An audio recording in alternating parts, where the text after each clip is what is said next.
வணக்கம் வியூவர்ஸ். ஸ்ரீமத் பாகவதம். ஸ்ரீமதி கீதா வீரராகவன் எளிய தமிழில் எழுதிய ஸ்ரீமத் பாகவதம் பகுதி 128 காண்போமா? மகாராஜா பரீட்சித்திற்கு ஸ்ரீ சுகர் கதையை கூறத் தொடங்கினார். கன்னியாகுப்ஜ நகரில் அஜாமிளன் என்றொரு பிராமணன் இருந்தான். அவன் தன்னுடைய நல்ல குணங்களை இழந்து ஒரு தாசியிடம் தனது மனதை பறிகொடுத்து அவளுடன் தவறான வாழ்க்கை வாழ்ந்து வந்தான். அஜாமிளன் மற்ற பெண்களுடன் உறவு கொண்டு தீய வழியில் சென்றான்.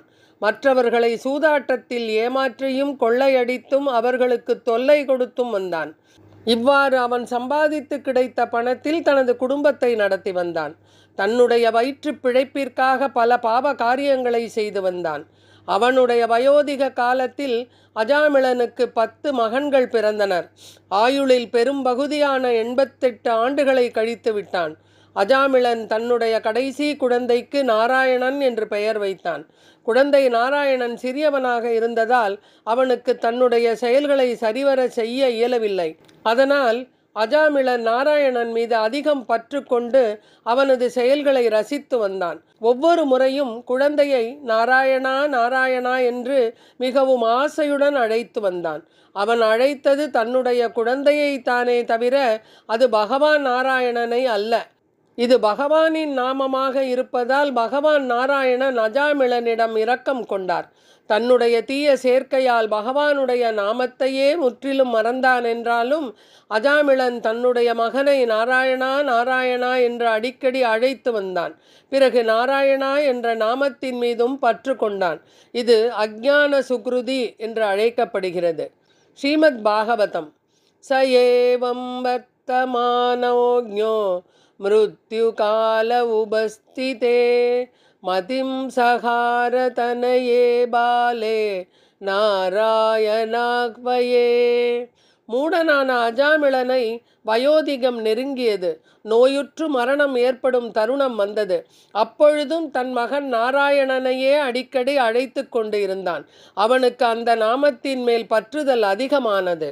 அவனுக்கு மரணம் சம்பவிக்கும் நேரத்தில் பயங்கரமான கரிய உருவங்களுடனும் பாசக்கயிற்றுடனும் 3 யமதூதர்கள் விகாரமான உருவத்துடனும் கண்முன் வந்து நின்றனர். அவர்களை கண்டவுடன் அஜாமிளன் மிகவும் பயந்து நடுங்கினான். அதனால் சிறிது தொலைவில் விளையாடி கொண்டிருந்த தன் மகனிடம் உள்ள பாசத்தினால் நாராயணா நாராயணா என்று அழைத்தான். அஜாமிளன் மனம், உடல் மற்றும் வார்த்தைகளால் பாவங்களை செய்தவன். பாவங்களை செய்ததனால் அவனை அழைத்துச் செல்வதற்காக 3 யமதூதர்கள் வந்தனர். ஆனால் 4 அக்ஷரங்களை கொண்ட நாராயணா என்ற நாமத்தை அஜாமிளன் உச்சரித்ததால் அங்கு விஷ்ணு தூதர்கள் உடனடியாக வந்து சேர்ந்தனர். ஹரியின் கீர்த்தனமானது பகவானின் புனிதமான நாமம், ரூபம், லீலைகள், குணங்கள் ஆகியவற்றை புகழ்வதாகவே உள்ளது. ஆனால் அஜாமிளன் அவ்வாறு புகழவில்லை. பகவானுடைய புனித நாமத்தை மட்டுமே உச்சரித்தான். நாம உச்சாடனமே அவனுடைய எல்லா பாவங்களையும் அகற்றுவதற்கு காரணமாக இருந்தது. யமதூதர்கள் அஜாமிளனுடைய ஆத்மாவை வெளியே இழுத்து கொண்டு இருந்தனர். ஆனால் கம்பீரமாக அங்கு வந்த ஸ்ரீ விஷ்ணு தூதர்களோ அதனை தடுத்து நிறுத்தினர். பகவத்கீதை. ஈஸ்வரக் சர்வபூதானாம் ஹிருததேசேர்ஜுன திஷ்டதி பிராமயன் சர்வபூதானி யந்த்ராரூடானி மாயையா. அர்ஜுனா, பரம புருஷர் ஒவ்வொருவருடைய இதயத்திலும் இருக்கின்றார். ஒவ்வொரு ஜீவராசிகளின் பயணங்களை அவரே வழி நடத்துகின்றார். ஆத்மா ஒன்றே இந்த உடலின் இயக்குபவராக உள்ளது.